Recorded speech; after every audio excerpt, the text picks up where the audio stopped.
What's going on, everybody? Welcome back to NBA Hardwood Show here on Thursday, December 4th, talking tonight's 5-game NBA slate.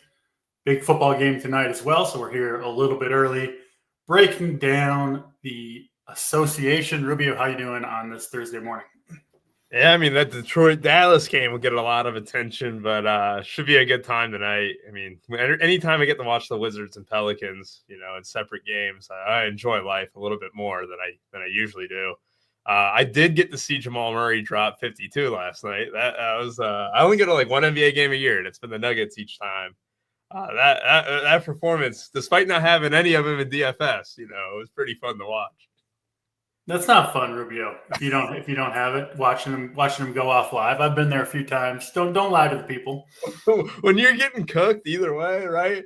At that point, like he had like 29 in the second half. You're just praying he just makes the shots at that point because I wanted to at least see a 50-point game for the first time. I hadn't seen a 50-pointer before that. I suppose if the teams are dusty anyway, you almost are like rooting against yourself because what's the point at that point? So I get it. Glad you enjoyed the game, and 5 games to talk about here. We do have pretty short slate, like I said, the 5 games, 2 games locking at the 7 Eastern time, and then just an hour for the total time span for the NBA games. We got Beanair in chat. Talking trash as usual. Love being there in the chat. People filtering in, ready for some NBA breakdowns, some NBA action. So let's jump right into it. A lot of injury news on this slate. A lot to talk about. We'll start off in Washington, D.C. We got the Wizards and the Celtics. 230 total in this one. Boston favored by 10.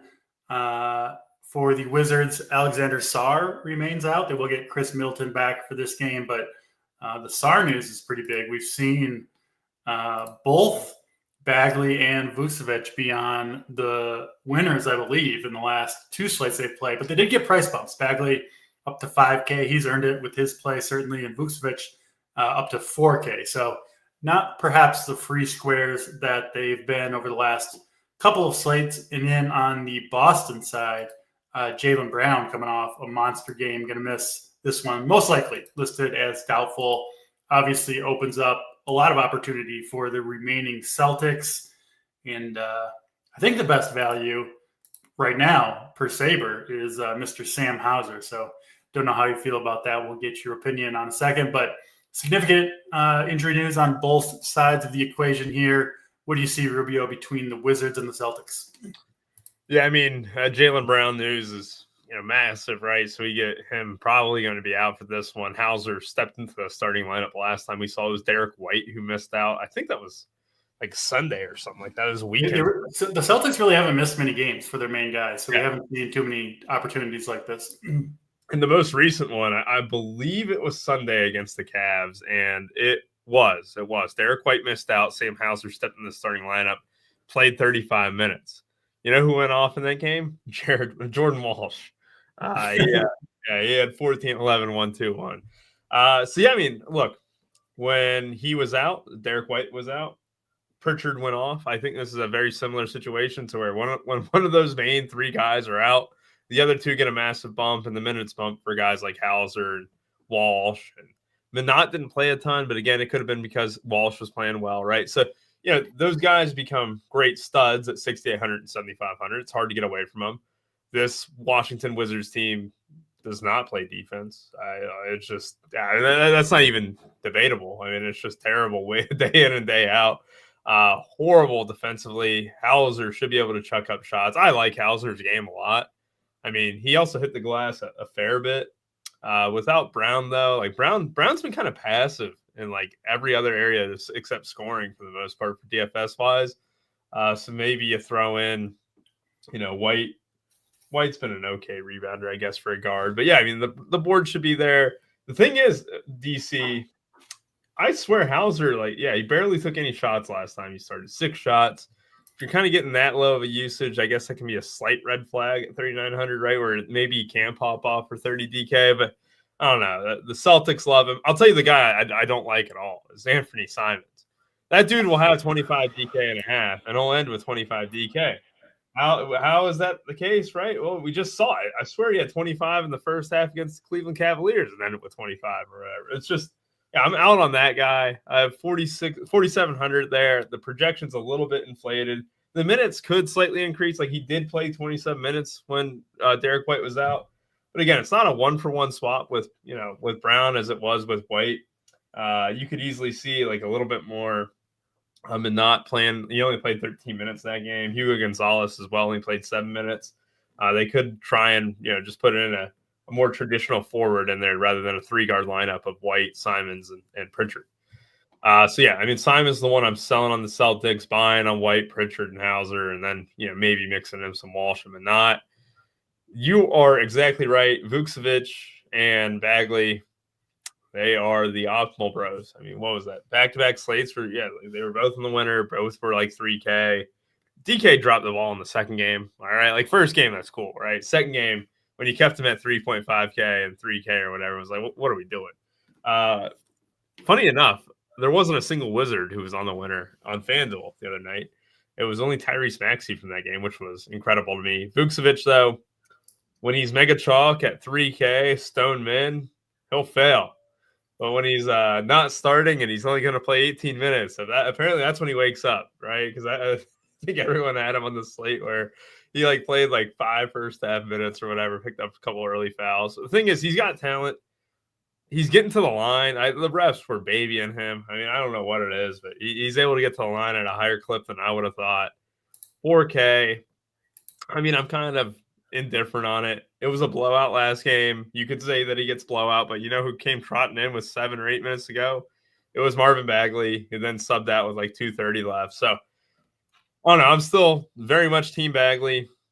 He hits the glass hard enough. He had a bunch of blocks last game too. I'm on Bagley a lot more than Vucevic. It's probably getting to that point where it's just probably a little bit too high of a price tag. Champagny looked pretty good last game. Didn't score in the second half at all.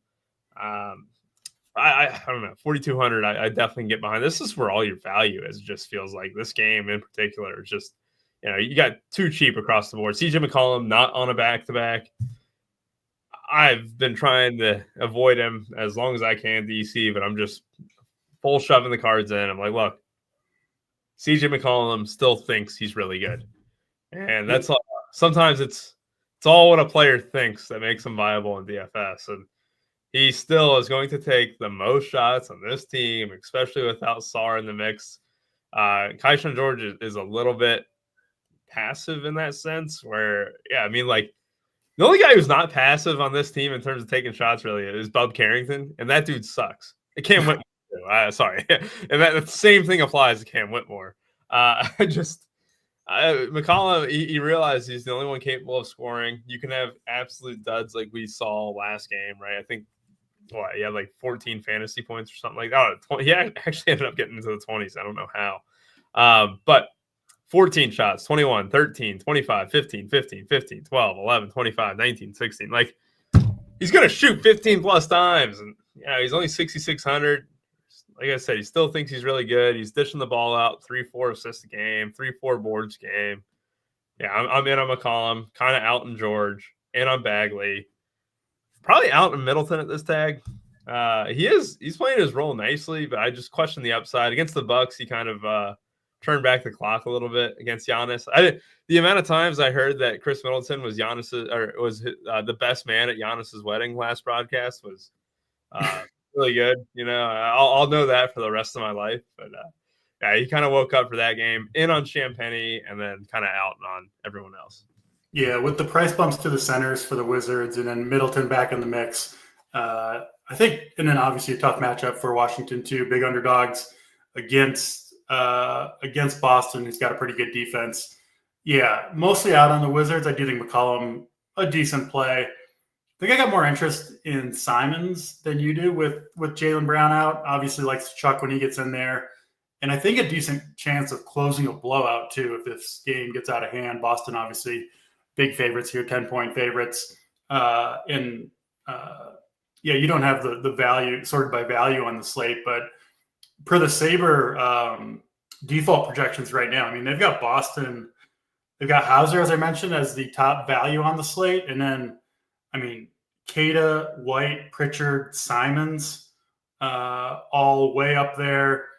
And then, yeah, even Minot and Walsh are pretty high on the value list. It makes sense against Washington on a shorter slate, but and obviously we'll see on the injury news. There could be more value that opens up. But right now, I do think you're going to have to get exposure to Boston. Sounds like you're leaning maybe more of the studs, Pritchard and Derek White.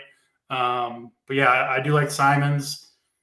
I mean, Hauser right now projected for close to 50% ownership, and he's like a one-dimensional three-point shooter, right? If the shot's not falling, he could easily bust. So I think Hauser at ownership is the one maybe I'll pass on. But I do think you need exposure to the Celtics, right? I think you're going to want at least probably two, most likely Celtics on most teams, maybe up to three, depending on how the injury news breaks. So certainly going to have exposure to the Celtics over here. And Simons, I know he's inconsistent and he, kind of sucks as a real life player, but this seems like a game where he could go off the bench. So I'll have some Simons for sure. Any final thoughts here, Wizards and Celtics? It feels like we just started off the most banger game on the slate, right? Without a doubt. So, I don't want to underestimate it. Like, yeah, you definitely want, probably two Celtics and at least one Wizard to run it back with. And it's really easy to get, a five-man stack from this game without a doubt. Yeah, good game between the Washington Wizards and the Celtics, at least DFS-wise, to kick it off. Let's go to the other game locking early start time, 7 Eastern time. Warriors and Sixers. This one has the lowest total on the slate by a pretty good margin, sitting around 222, 223 right now. Expected to be close. Philly favored by a couple of points. We do already know Steph Curry going to miss this game for the Warriors. They got several other guys questionable as well. Kuminga and Jimmy Butler also listed questionable. So we'll see on those guys. Jackson Davis, Horford as well. So potentially a shorthanded Warriors team, which I'll be honest, I don't play a ton of Warriors in general, but might be a slate to go to them despite the low total. And then on the Philadelphia side, Joel Embiid listed doubtful. Would be pretty surprised if he ended up playing, obviously, given that he's Joel Embiid and listed doubtful for this slate, unlikely to play. And then Paul George and Grimes.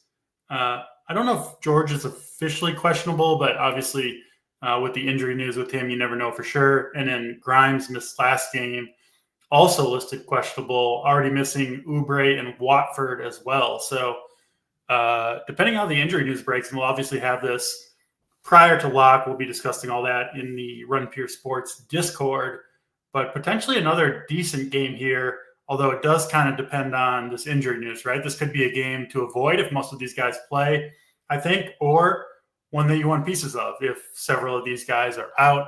Talk to us, Rubio, about Warriors and Sixers. Yeah, so the Sixers on the front end of a back-to-back. They travel to Milwaukee tomorrow.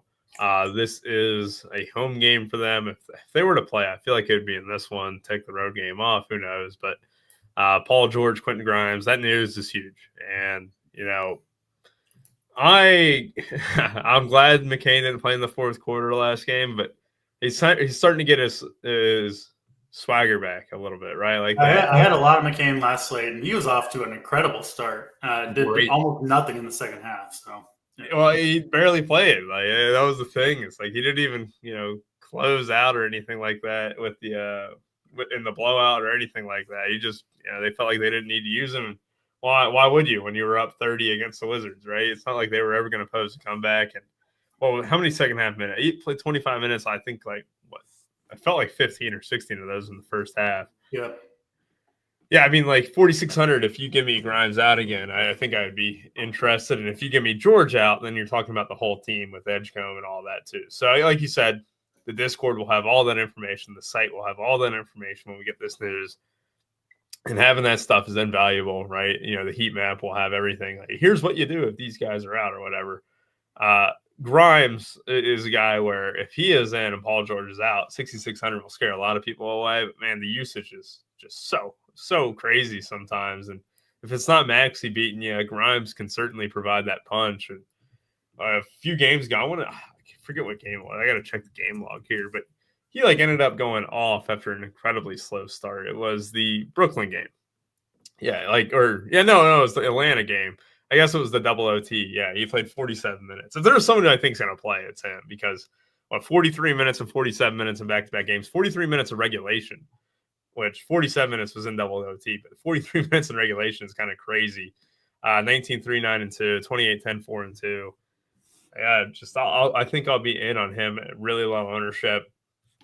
My guy Maxey, former UK guard, went off for 52 last night. Another UK guard's going to go off tonight. Tyrese Maxey. Like I said, if you've been playing Tyrese Maxey all year, you're going to be up by the end of the year. That's not changed. He was in the winter last slate he played on too. Just an absolute just stud. And, Joel Embiid out. You got Paul George if he misses, Grimes if he misses. Like, who else is going to score the rock? It'd be McCain and Edgecombe, which, that's all right. It's nothing special. So I could easily see Maxey taking on another huge game. This Warriors team, I don't know. I can't figure them out, DC. Yeah. The worst part about this Warriors team is that they're showdown a lot. And that sucks because when I can't figure out a team, it sticks with me through showdown. We somehow got Big T, love Pat Spencer for the showdown slate last time out. And that saved me money because I wasn't on Pat Spencer much at all. But I'm like looking at this team, right, up and down the board. It's like, okay, Jimmy Butler, I think he misses this game, right, just for what it's worth. Didn't play the second half against the Thunder. Warriors almost made an inspired comeback. We've seen it before, though, where these Warriors chalk pieces just suck. And Pods is 6,600, right? It's like, oh, man. Moody is 5,300. Kuminga is 6,500. Yeah. It's almost like DK is like getting more ahead of this than they were the Wizards situation, right? It's just like absolutely like on top of the ball here with this Butler news. You got Horford, who's listed questionable too. You got Richard, who could, if he starts 39, they all just feel expensive, you see, right? That's the issue for me. And if there was a guy like Pods had 9 points in the first 3 minutes of the game last time out and ended with like 17. They got too many bodies. Even if Butler misses, I don't think I'm going to be that excited. DeAnthony Melton's going to play today at 3K. I don't know where to go. I mean, I think if I were to take chances on it in tournaments, Buddy Hield at 4,300. Pods would have to be in the mix. And then maybe Moody, maybe Richard. But you feel like you'd want more without Steph and Jimmy. And the reality is, I don't think you do. Seth Curry came off the bench. They dusted him off. He had 10 points in the fourth quarter against the Thunder. I can't do it. Pat Spencer's not even projected here. Like, you could have a billion dudes suit up for them, and their main two guys are out. The Warriors are one of those teams when they get guys missing, they're still difficult to figure out because we know Steve Kerr can't be trusted. Will dust off guys off the bench, steal minutes from your players. And we did actually just get news, which is kind of surprising given what time it is here. But Paul George is going to miss. So we got that news right in time. Obviously brings Grimes into play if Grimes plays.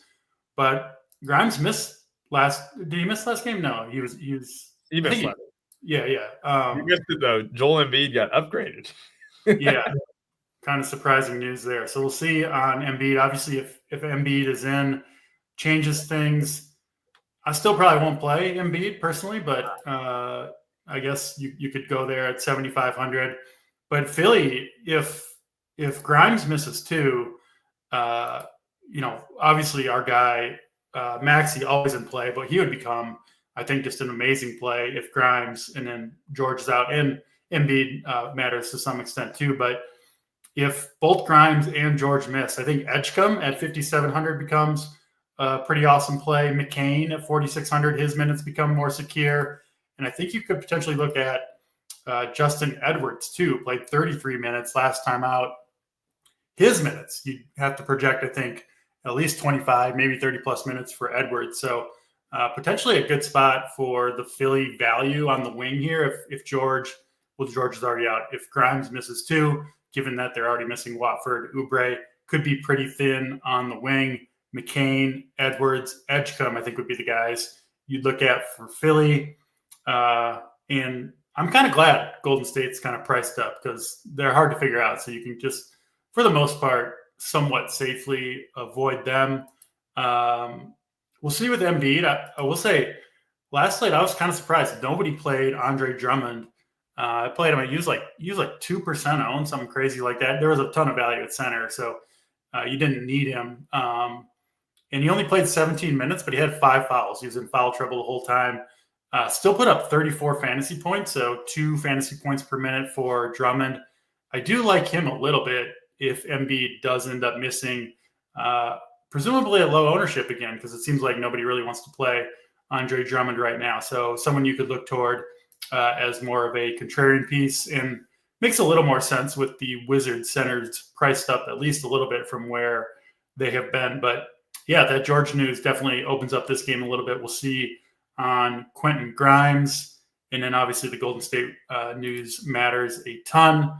We'll move to the next games. Before we do, good reminder, hit the like button if you're enjoying this free show. We got more free shows coming up later in the day. Actually, no, premium shows. No, one is free, one is premium. So JSU and Big T will be talking the Lions-Cowboys game, which essentially, or close to it anyway, a playoff game, kind of a loser leaves town game between Cowboys and Lions. So that should be a good show with JSU, Big T. That's at 3 p.m. Eastern time. And then Showdown Kings, that'll be RPS members only. Sign up for RPS. You can use promo code RPS15. But JBC, Schlong, and Wiley all-star lineup for the premium show.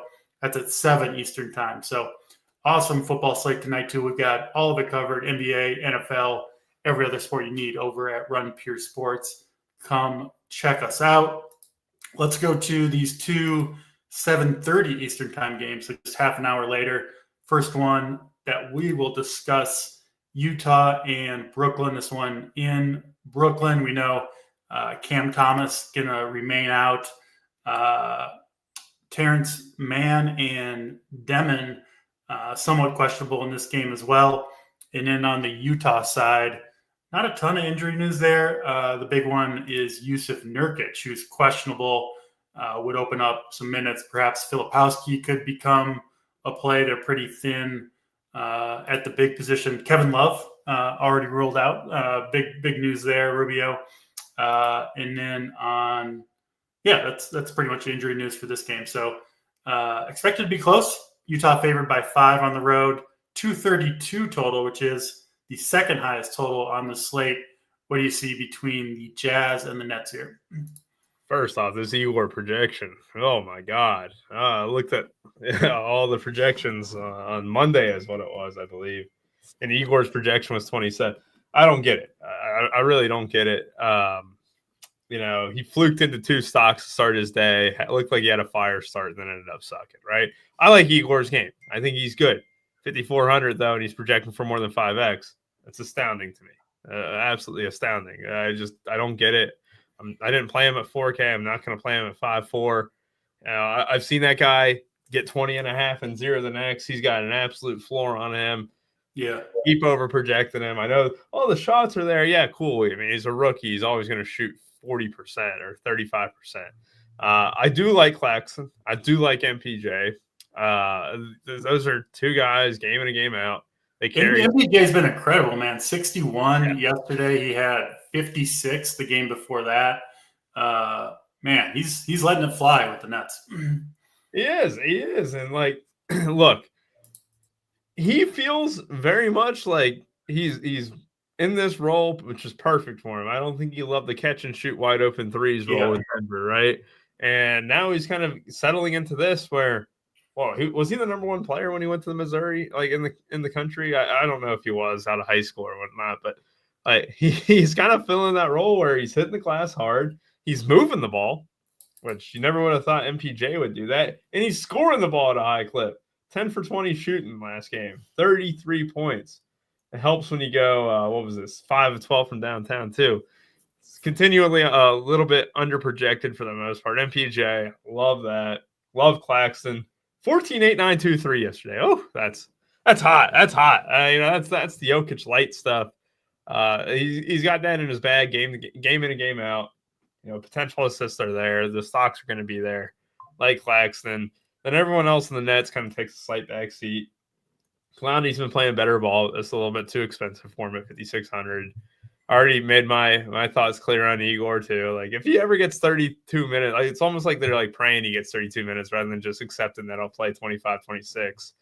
Out on the rest of these guys, like Danny Wolf has been fun. 8-4-3 last game, 24 minutes. If there was a guy that I could play off this bench, it is Danny Wolf. Absolute stud in college for Michigan. Played really well in the summer league too.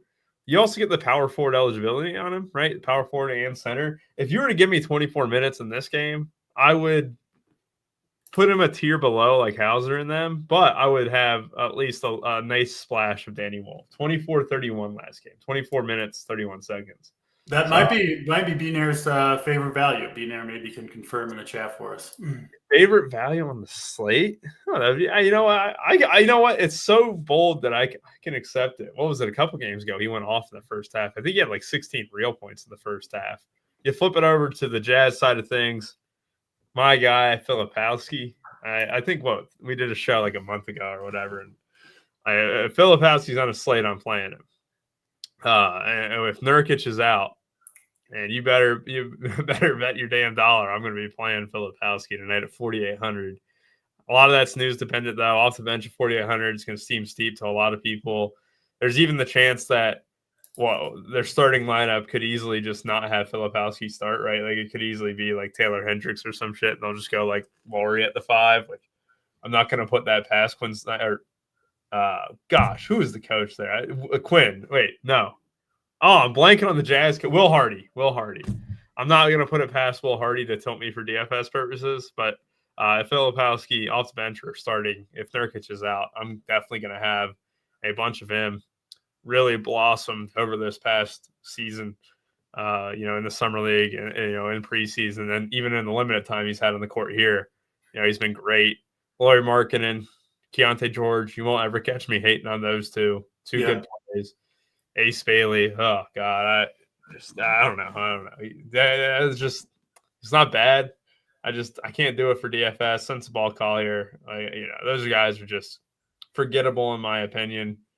Yeah, it just kind of feels very much kind of at the top for me with the Jazz. It's Filipowski as the guy who I target for value-wise, and then George and Markkanen.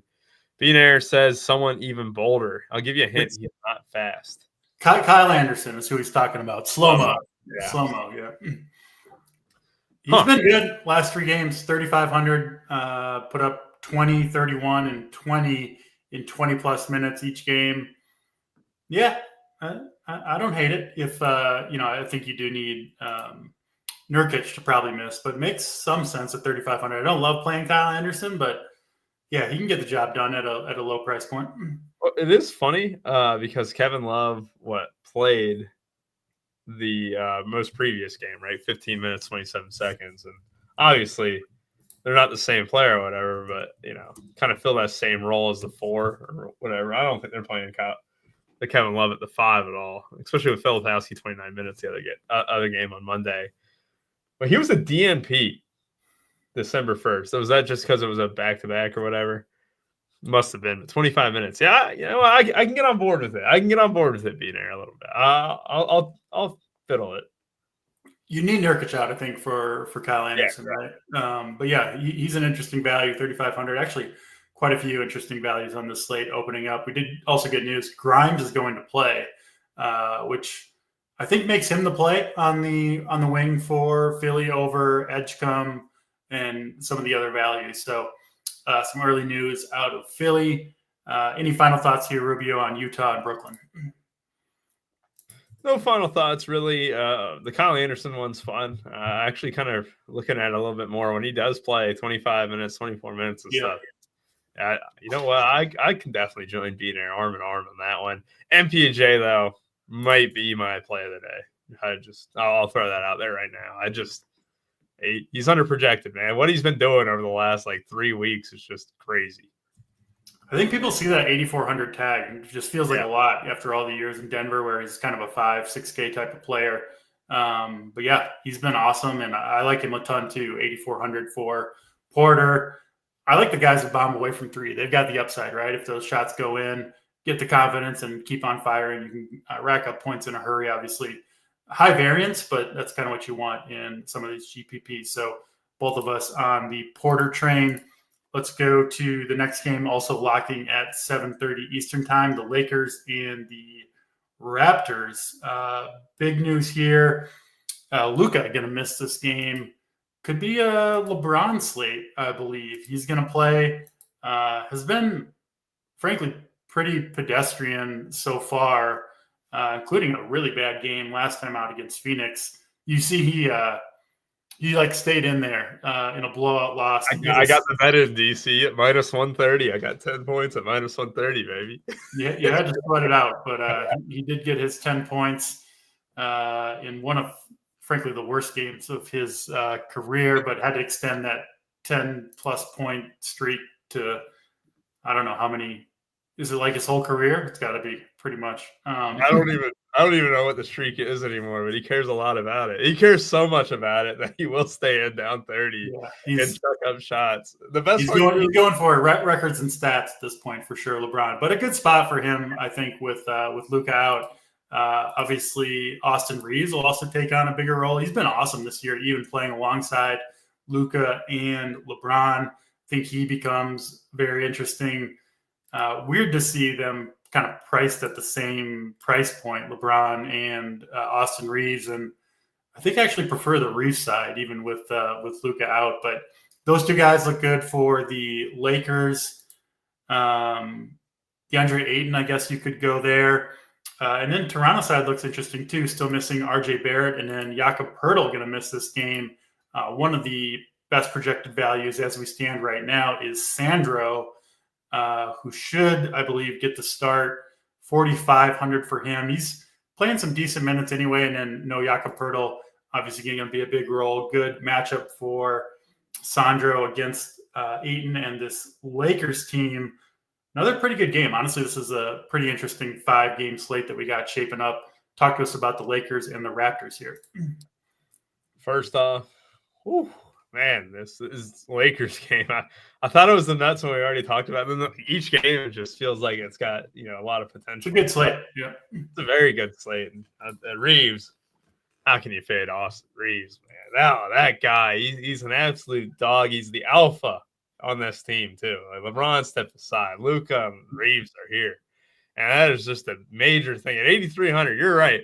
Why is he priced below LeBron James? It doesn't make any sense. But Reeves filling up the stat sheet day in, day out. He's getting to the line at an extremely high clip too. So it's almost like you could, just if you really wanted to kind of go in and like fiddle with projections and stuff, just go by free throw rate on a bunch of these guys. And like if they get to the line a lot, their floors are going to be way better, right? It's not like Jamal Murray's got some pretty bad floors because, he plays ethical hoops. He's not playing terrorist ball like Shy.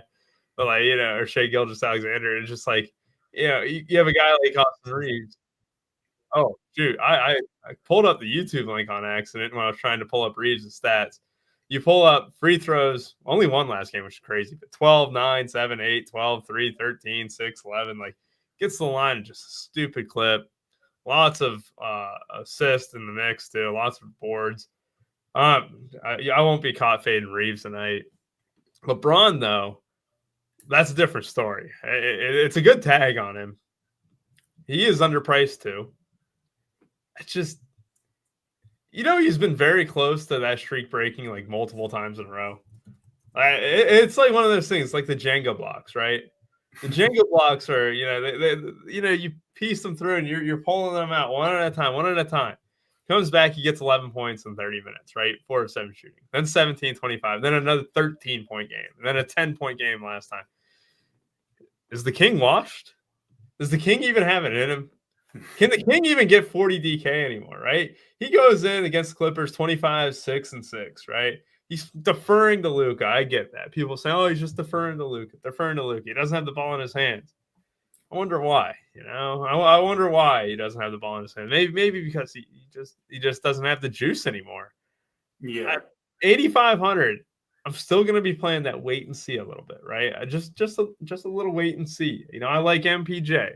I like Reeves. I like, Peyton Pritchard and Derek White. Tyrese Maxey, right? LeBron James, he could play 34 minutes tonight. He's been in this 34 is the most he played this season. I think I would be a little wait and see. I'm not going to be under the field on him. I think I'll probably try and be even with the field on him, but I'm just throwing caution into the wind there. The other guys too on the Lakers, not that I care for them anymore, really. Like LaRavia would be the only guy I could really give a damn about. It's not like Rui's role is going to change. No, go sit in the corner, bro.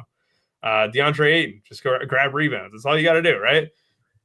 LeBron and Reeves, the only ones from the Lakers that I like. Toronto, Brandon Ingram rolls his ankle, comes back in, shoots all the late shots. Good stuff.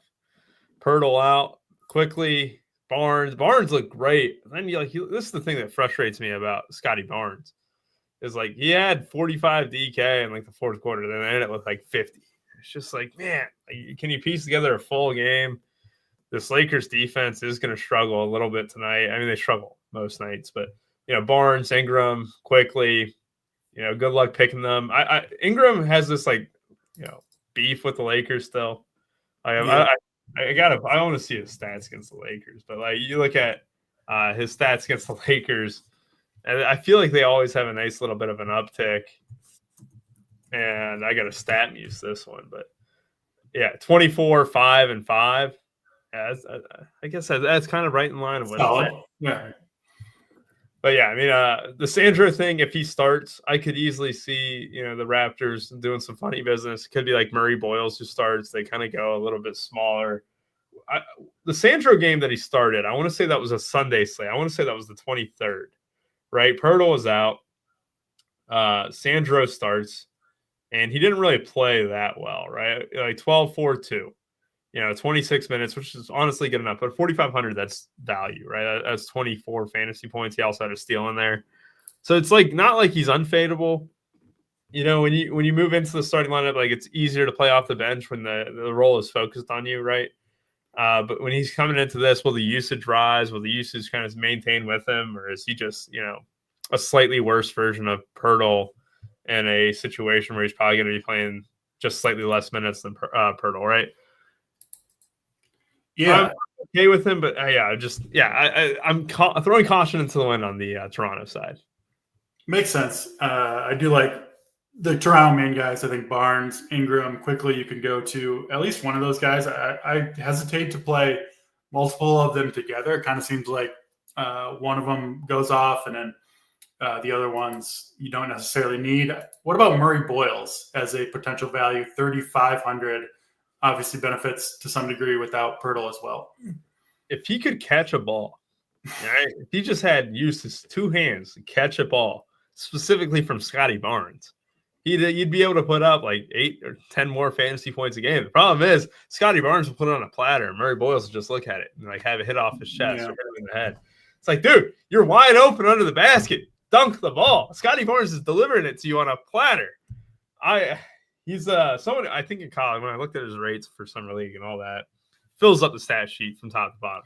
Problem is, when a guy does that and then comes into the pros and then drops a 2-1-1 in 17 minutes last game, it's which one is it, right? Is he the stat sheet stuffer that he was in college, or is he just buns? And I'm starting to lean that dude just might be buns, DC. But if he starts, I could be a little bit interested. But we've seen him start and get 5 minutes. That's no joke. He started a game sometime in the last 2 weeks and played 5 minutes in the entire first half. I don't even think he came back in the game after that. So, yeah, I don't think highly of Colin Murray Boyles.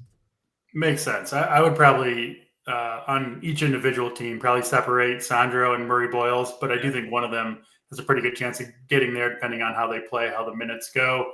So yeah, that's the Lakers and the Raptors. Let's get to last game on the slate, Pelicans and Timberwolves. Highest total on the slate here, sitting at 234 in New Orleans. Minnesota, pretty big favorites, 11, 12 points, looks like. Wolves are pretty healthy at this point. Anthony Edwards coming alive. It was an overtime game, so 47 minutes, but put up a 60 burger, 44 real points. Talked about on the show with JSU a couple days ago. Edwards kind of seems like he's finding his groove a little bit. Had a little bit of a slow start to the season, but he's obviously got the confidence rolling now. I like Edwards a ton. Probably my main interest on the Wolves overall. But I think the more interesting side here is the Pelicans side. Missing a lot of guys. Jordan Poole remains out. And then the bigger thing is the bigs for the Pelicans.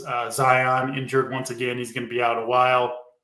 And then Yves Missy also ruled out. Both of those guys were out. Last game, we saw Derek Queen with a strong game, 41 fantasy points in 39 minutes. Didn't get much of a price bump, 6,600 now. I assume you like Queen's game. He's looked awesome for the Pelicans. Should get the start here. I think he's interesting. Sadiq Bey, a little bit disappointing last time out, but he's been way better than I thought he would be, even with guys like Herb Jones, who remains out, Zion, Misi. Really consistent minutes and production from Sadiq Bey, 6,700. I've got some interest there. And then Jeremiah Fears also with a pretty strong game last time out. The rookie playing well for the Pelicans, 5,900 for him. Edwards on the Minnesota side, mostly where I'm looking. DiVincenzo, I think, is a pretty good play. And then I do like the Pelicans bigs here, specifically Derek Queen, but I do like Sadiq Bey some and could go back to Murphy and or Fears as well. Alvarado also going to see more minutes off the bench. Good spot for the Pelicans if they can keep this one close. Your thoughts here on Wolves and Pelicans? So it was fun. I watched the game start to finish on Tuesday. It was this game. So they went into the overtime. Pelicans had like an 11-point lead late in the third quarter and ended up blowing it. Blew the game in regulation too. Like they should have won that game against the Wolves, and they just absolutely threw it away. It's a young team. I just don't know, right? Like can they keep it close the second time in a row? That's my question. Thing is, Derek Queen is blowout proof at 6,600. You get this sense of security too without Missy in the mix, right? So his minutes playing 33 of those, 34 of those in regulation with 38-41. Looney didn't play all that much at all. Every time Looney sees the court in 2025, I kind of lose a little bit of hope. Yeah, and he doesn't look that great out there. It just never does. And really, they don't have a ton of guys that can score the ball. Trey Murphy had 27 in the first three quarters, and then barely touched the rock in the fourth quarter in overtime. I think Daniel shut him down a little bit. What I was really impressed with was that Fears, every time he got the ball, he was pushing it, right? He was just pushing it. It's clear that the Pelicans want to play with pace, right? 149, 142. It's easy to score a lot of points when the team shoot well, right? I think the Pelicans shot 50 and 91, 12 to 21 from deep, turned the ball over, just 12 times. They did everything right. They should have won the game, but they don't even play enough defense, right? But when they want to play fast, these games, have a lot of upside, and especially with a young rookie point guard like Fears, Queen in the mix too, who's going to be, turning the ball over a decent bit as well. Yeah, I mean, it just makes for some really good game environments. And Anthony Edwards didn't come out in the second half at all last game, DC. Didn't come out in the second half at all. Stayed in, was hot to end the third, wanted to start the fourth quarter off right. And really, it's just, it's tough to not just run back what you saw, right? Gobert had a big game in that first half and then kind of settled into where he still played really well. I think he was the optimal center on FanDuel. 26, 13, 2, 1, 1. They don't really have an answer for him. And this is like when they were trying to find a little bit of an identity. Like Finch was out there, how do we deal with this? He pulled Gobert, then put him back in. Feels like Gobert might just be in for a good role at 6K here, which I never like Gobert. But after what he did to the same team, and we saw that Naz Reid played really well, really well. And it was Julius Randle who saw the shaft on the minutes wise. And I think it's Anthony Edwards and Gobert. DiVincenzo, Saber loves DiVincenzo. If I'll just open up my exposures and be like, oh yeah, I got a lot of DiVincenzo tonight. That's just a nightly occurrence. Naz, I can be interested in some Reed for sure. Randall, it's been a little bit of a rough time for him. I kind of feel the sense that Anthony Edwards has given up on him. I don't know I don't know if you, because you're a Wolves fan. I don't know if you feel the same way, but I've been playing Julius Randle a lot because he started off the season. He took the 100K away from me against Utah too when he hit those free throws and board late. I was so pissed, but had a really good stretch there. And then I think it was like the NBA Cup game where they blew it. I can't remember if that was the Kings game or not. I think it was the Kings game. And then since then, 10, 16, 22, 16, all poor shooting in those games too. The assists have gone down. The rebounds have gone down. It's like, is Randall just not it right now? I don't know. I don't know. So kind of out on Randall for this game. Flip it over to the Pels. Love me some Queen. 33 minutes. The issue has been minutes, right? And if you're giving me 33 minutes, I'm going to click his name every time. He could be 7.5K for all I care. I'd probably still click his name. 6.6 is still a little cheap. Center only, used to have that power forward eligibility, which was nice, but center only is just slightly constricting because we do have a few centers that, are good. Like we saw Claxton, we saw Sandro, we saw Gobert. That's Bagley. Not even not even including the Wizards guys, right? Yeah, so Bagley and even Vucevic. So yeah, that's the only thing that's constricting there. You're exactly right about Bay. Also, with Missy being out, slightly helps him. It just can't hurt him, right? Like McGowan's and PV and Jose Alvarado are splitting time at that like second guard spot beside Fears. But yeah, I'm going to have interest in the main four guys for the Pels for the most part. But I think Bay, if I had to rank them, it would be Queen, Fears, Murphy, Bay. And the reason why I have Murphy third is because he went off and then he just got shut down. I don't like guys who can be taken out of a game when they're going off, right? I don't like that, Keep shooting the rock, man. It didn't help that I bet his points live and I was tilting that. Yeah, I think a really good game. Pelicans, Wolves, obviously you don't expect the scoring, the true scoring bonanza we had in the overtime last time, but another good game running it back from a couple of days ago. I'm with you. Queen, I think, is the best play overall in the Pelicans, but Fears, Trey Murphy, like you mentioned, Sadiq Bey, I think all those guys are in play, and potentially a late night hammer game stack if you want to go in that direction. Gobert, good spot for him with Pelicans shorthanded at the bigs position. So fun one between the Pelicans and the Wolves. Let's do plays of the day, Rubio, then we'll get on out of here. Your favorite play as it stands for DraftKings DFS tonight? Oh man, there's so many. I felt good about Michael Porter Jr. I'm gonna give two just in case we get news, right? They'll both be from the same game. Michael Porter Jr., absolute stud lately, right? Blossoms in this new role. I just think there's a lot going for him, right? 33, 10, and 5, 35, 7, and 4, 16 and 4. We can chalk that off. That's just bad variance, right? 25, 6, and 4, 33, 8, and 2, 25, 6, and 2, 34, 9, and 7, 24, 11, and 7. That's his stat line for the last month, and he's only 8,400, man. I'll tell you.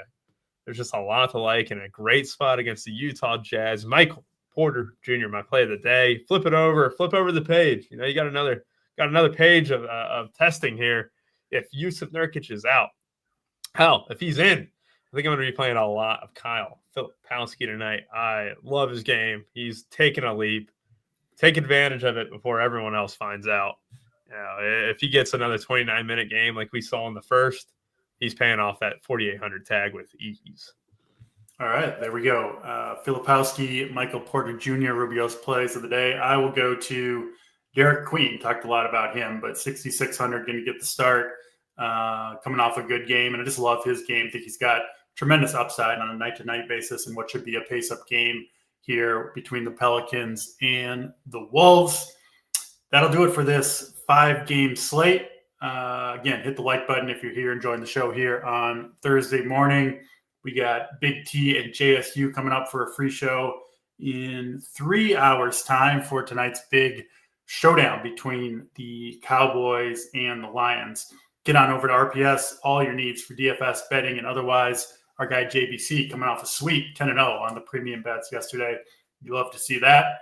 We'll keep it rolling in the RPS streets for sure. And I'll be back with JSU at the normal up to lock time for members, NBA talking tomorrow. But that'll do it for the slate. Thanks for Rubio for joining us. Appreciate everybody watching here on Thursday morning. Good luck in all your lineups, NBA and the big football game tonight. And until tomorrow, that'll do it for Rubio. I'm DC, and we're out of here.